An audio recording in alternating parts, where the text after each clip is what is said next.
Today we are going to study osteoarthritis.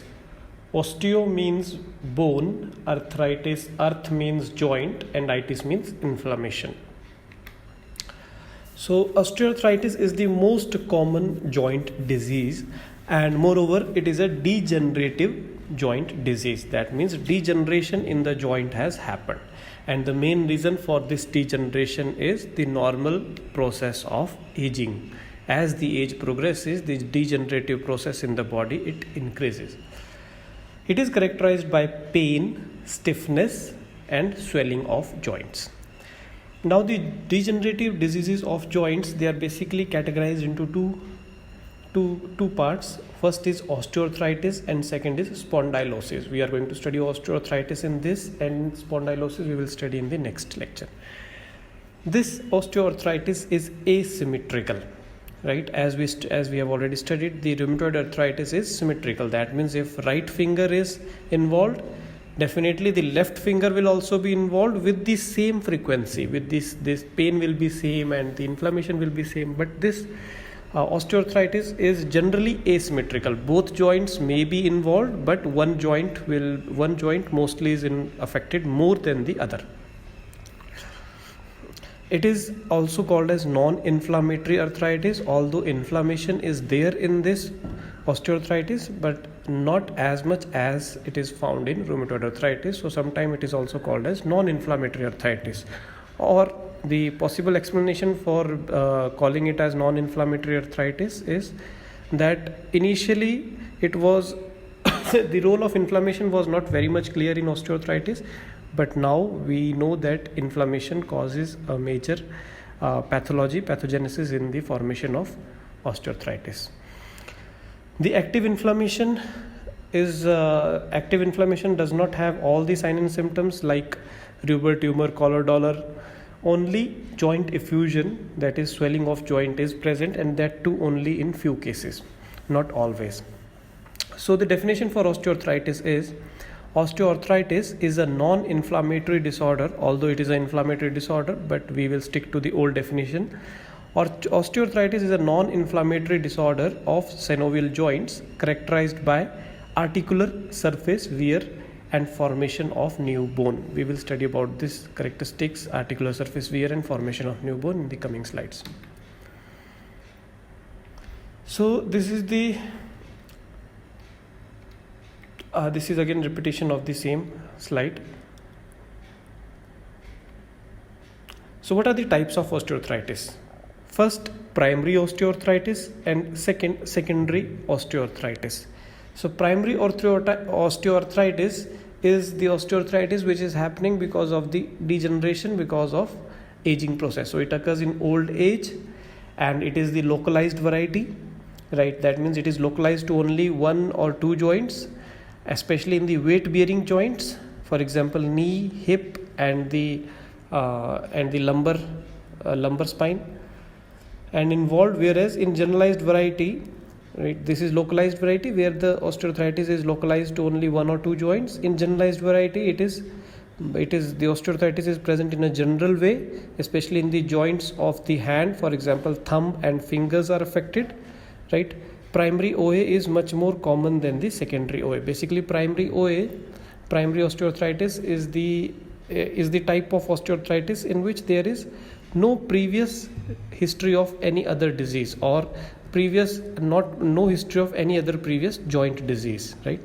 The osteoarthritis is mostly because of the idiopathic in nature, because of the aging process. Because of the aging, the person started to develop the condition called as osteoarthritis. So that condition is called as primary. Whereas secondary osteoarthritis manifests because of some underlying disease. For example, if suppose somebody is already suffering with some connective tissue disorder, or somebody is an alcoholic, or nutrition of some person is not very proper, or somebody is suffering from some other metabolic disorder. So such patients, if they suffer with osteoarthritis, or most common example is obesity. The people who are obese, they mostly suffer with secondary osteoarthritis because the weight of their body is too much, and because of that weight, the degeneration process builds up very fast. So secondary osteoarthritis where there is an underlying primary disease. It may occur at any age. Adolescence occurs more commonly at hip, and most common reason for secondary osteoarthritis is some ligament injury or some meniscal tears. Suppose somebody is a sports person and they develop ligament injury because, for example, cricket persons, they mostly develop shoulder injuries because of the repeated bowling actions. Or some person is a very good athlete and they run, so they develop knee osteoarthritis, right? So that will be called as secondary osteoarthritis because the primary cause is something else.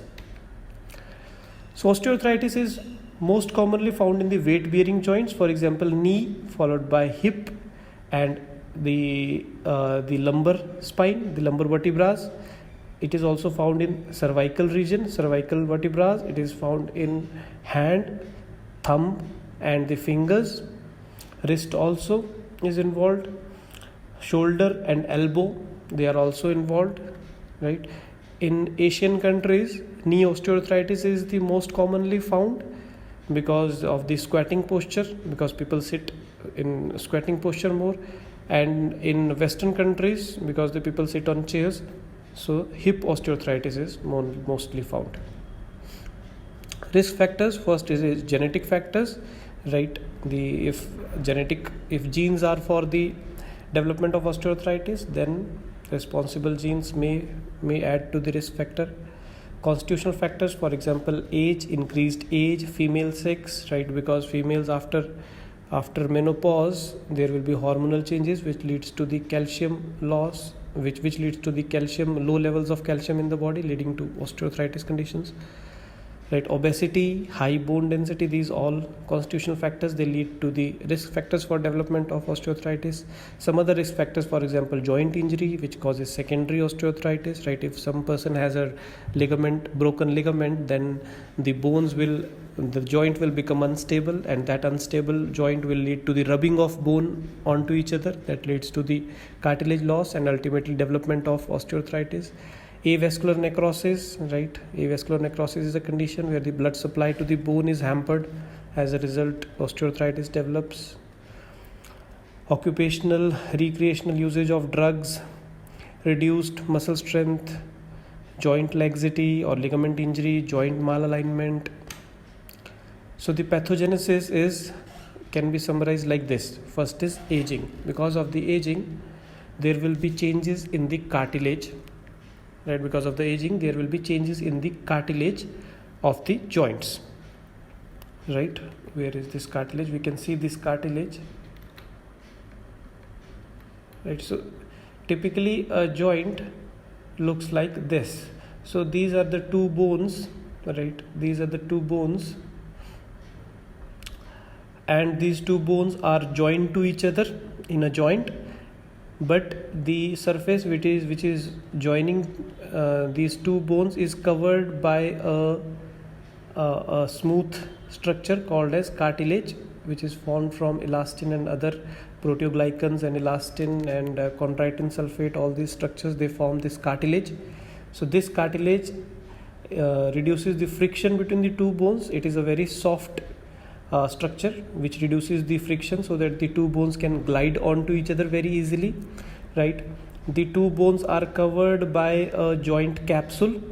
This joint capsule is formed of fibroblasts, synoviocytes. These synoviocytes forms the synovial membrane. Synovial membrane is the inside membrane of this joint capsule, and this synovial membrane is responsible for the production of synovial fluid into the joint space. So the space, the white structure here, is filled with synovial fluid.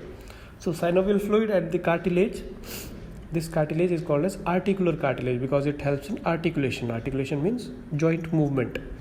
So by this you can understand the normal structure of the bone. So let us see what happens in the pathology. So aging leads to the depletion of proteoglycans in the articular cartilage, right? And also the water content in the articular cartilage increases.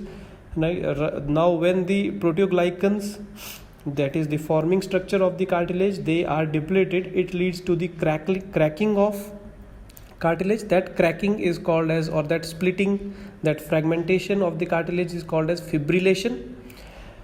This fibrillation leads to the erosion of cartilage. The cartilage slowly gets eroded because it is cracked and there is depletion of proteoglycans. The cartilage is getting broken down, but it is not manufacturing at the same rate.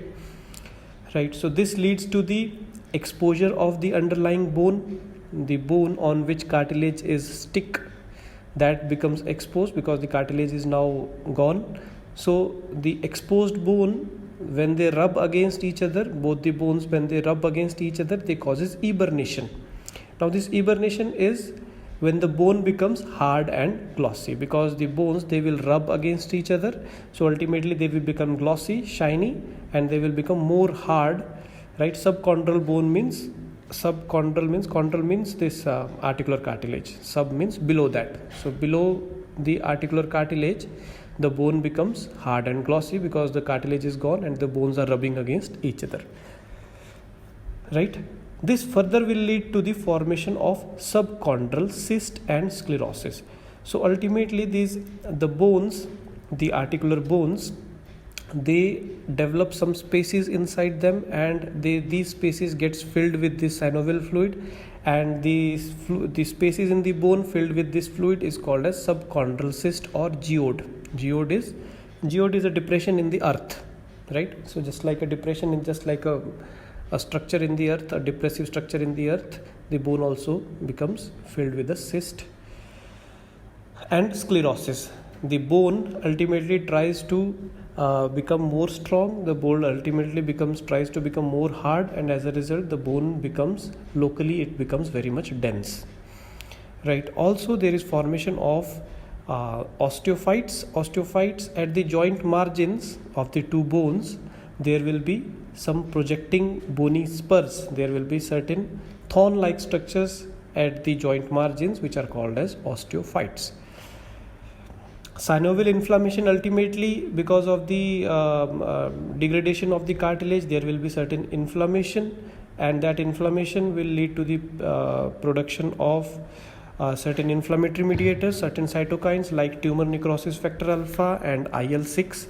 These cytokines, they leads to the synovial inflammation, and ultimately thickening of the capsule will happen, and this thickening of capsule and synovial inflammation, they will cause deformity, plus these osteophytes, they will cause deformity and stiffness of joint.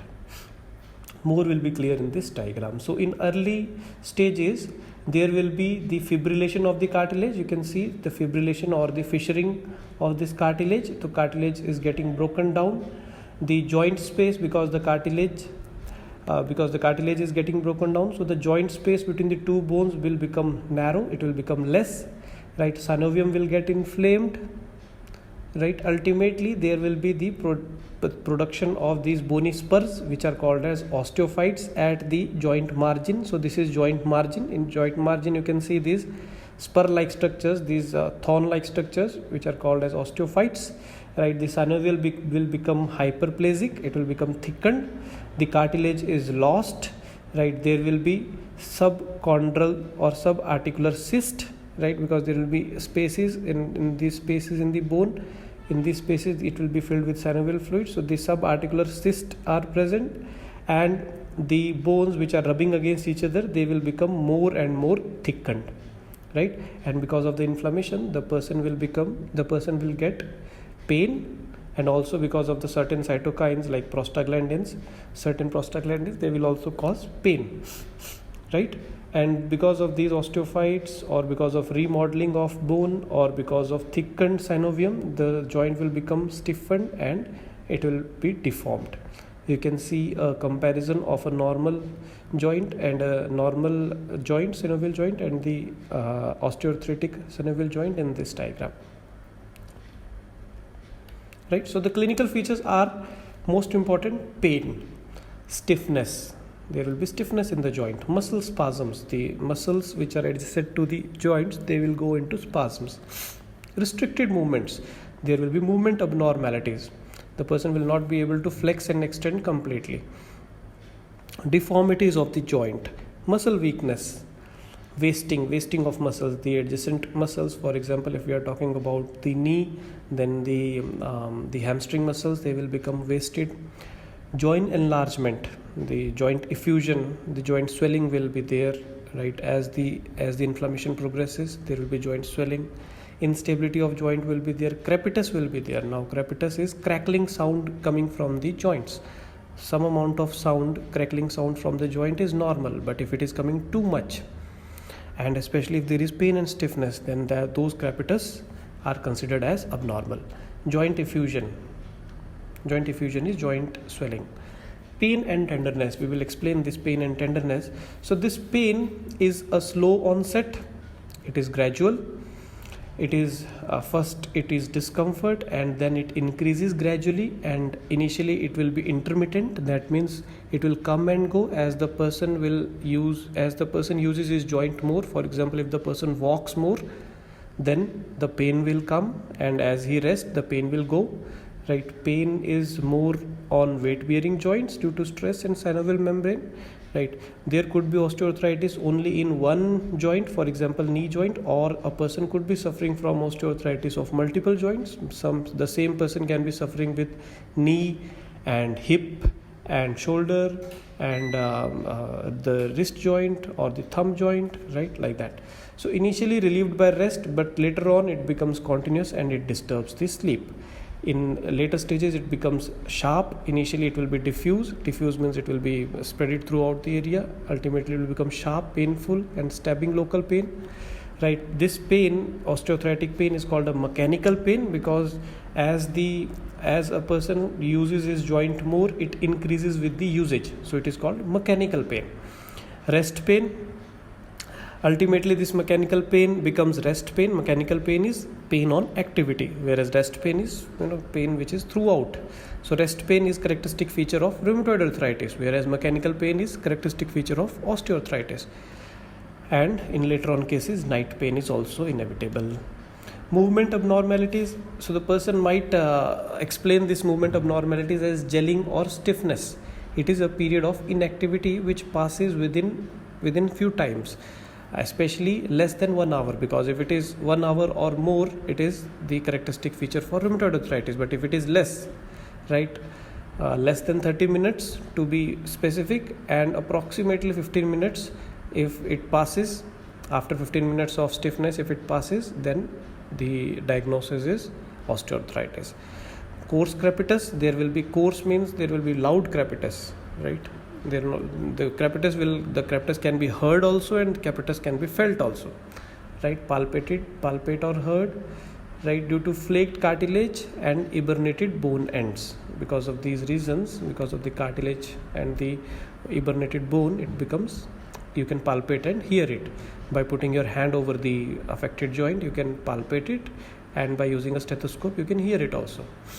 Then reduced range of motion, ROM is range of motion because of the capsular thickening, because of the synovial inflammation and bony changes in joints, muscular spasms, soft tissue contractures, right? The soft tissue surrounding the bone, it becomes in a spastic state, contracture develops. So all this leads to reduced range of motion.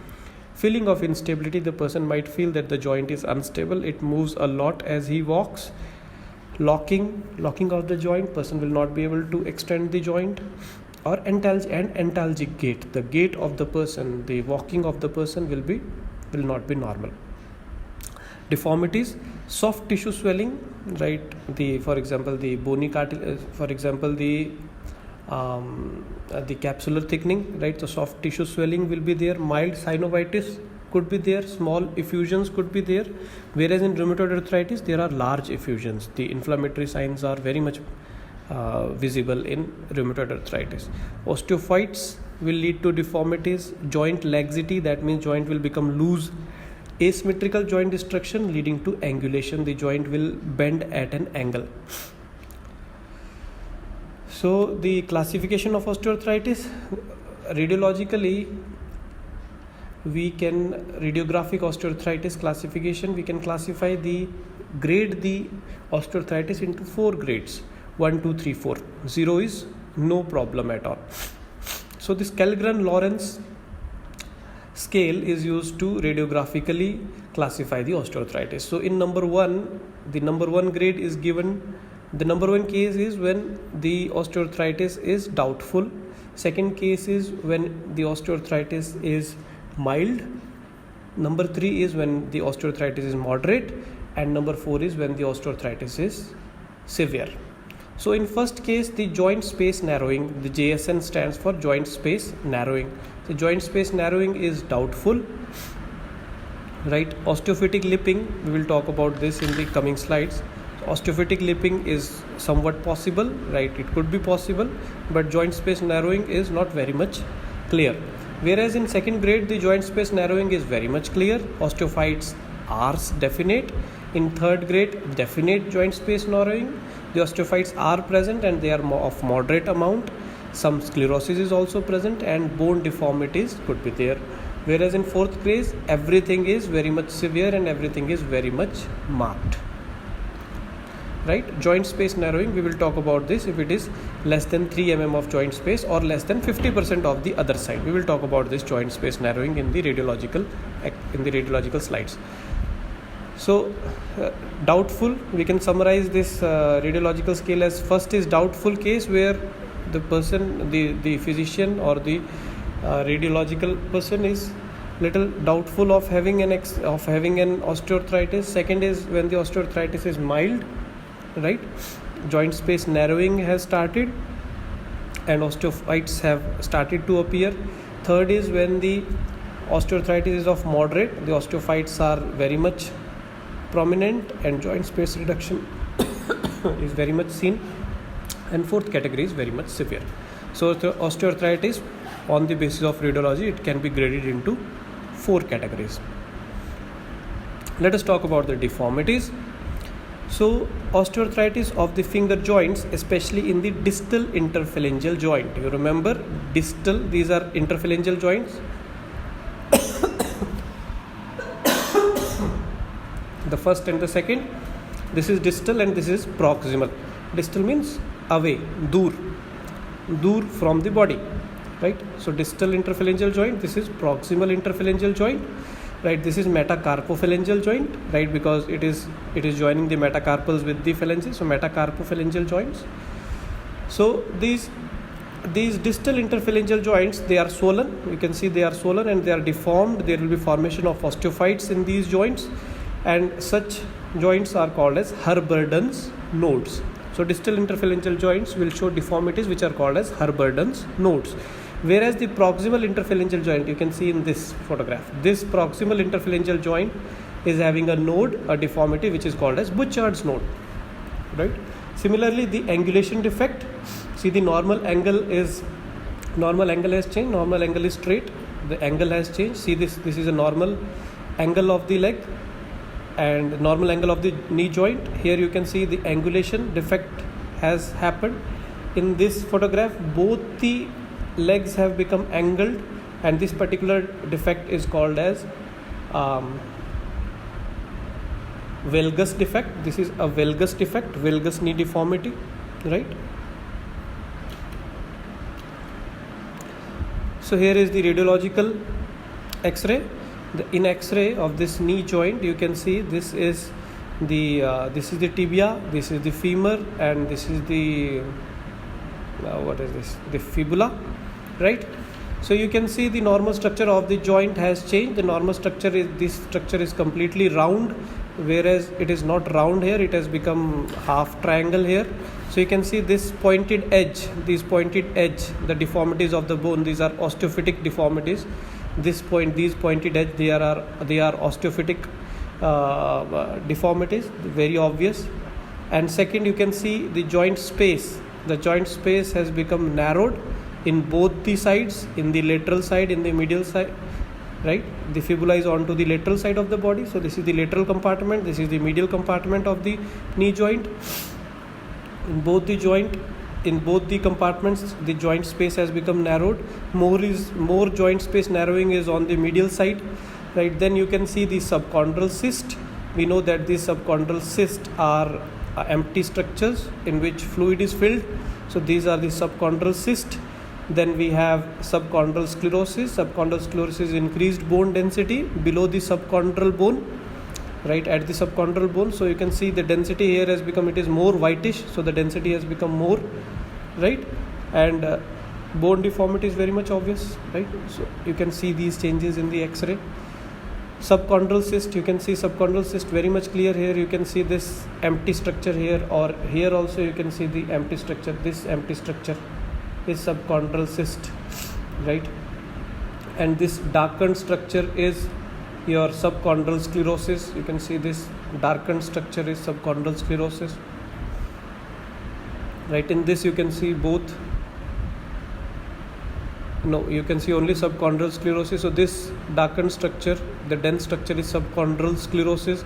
The joint space, it has become almost diminished, right? So on the medial side, the joint space is very less as compared to the lateral side, right? Angulation is there. You can see the valgus, the varus deformity, right? The knock knees, where the knees are in the knocking posture, they are knocking to somebody else, right? So varus deformity.